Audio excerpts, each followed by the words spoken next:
Hello, I'm Dr. Marla Shapiro, and throughout 2017 I've had the privilege of being the president of the North American Menopause Society.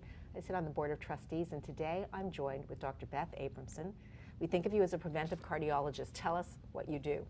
I try and help women manage their risk of heart disease, and we're all at risk. And a woman's risk for heart attack and stroke increases after menopause and midlife. So we need to be aware of that risk and make sure we're doing the right things.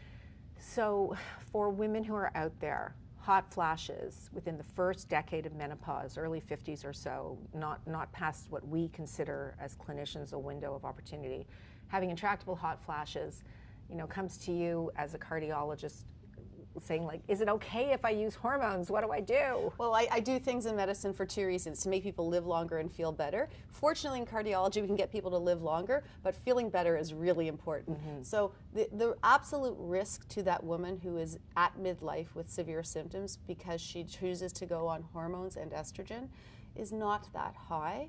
We need to address her other risk factors and make sure it's the right approach for her.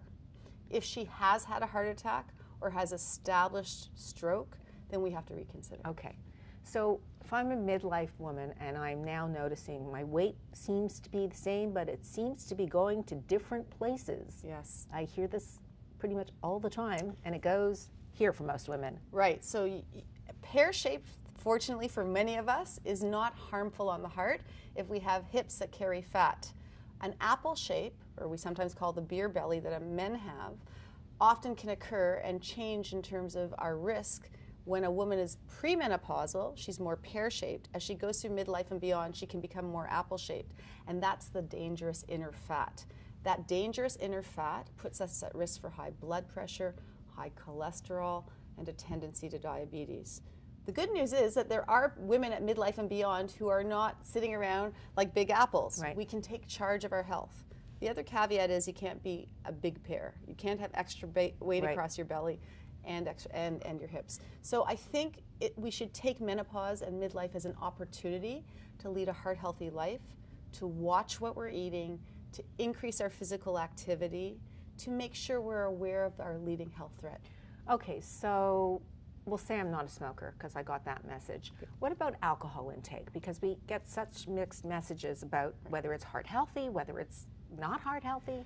I don't recommend that you start drinking to protect your heart. Right, okay. If you are drinking already, I would suggest some moderation here because, there's more and more data coming out.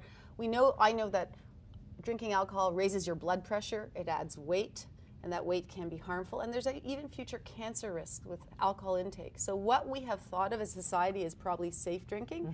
We have to probably rethink. And my husband and I have stopping rules in the sense that we do not have alcohol in the house Monday to Thursday. If we're out with friends and something small and social, that's reasonable. But I think we all have to rethink what we consider as just acceptable social drinking. There's no evidence that it is protective on the heart. Right.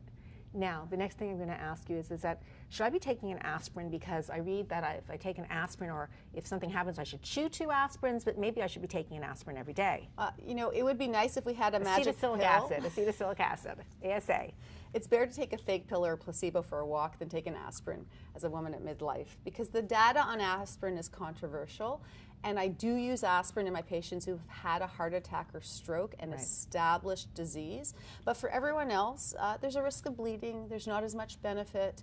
I am not joking. There are so many more things we can do for our lives other than taking that aspirin, and we don't recommend it. So for women who are out there who feel like, I'm midlife and I've gained weight and it's too overwhelming, as a cardiologist, your message? Baby steps. It's never too early or too late to make a lifestyle change and incorporate it into your everyday routine. From our preventive cardiologist, you heard it. Thanks so much. My pleasure.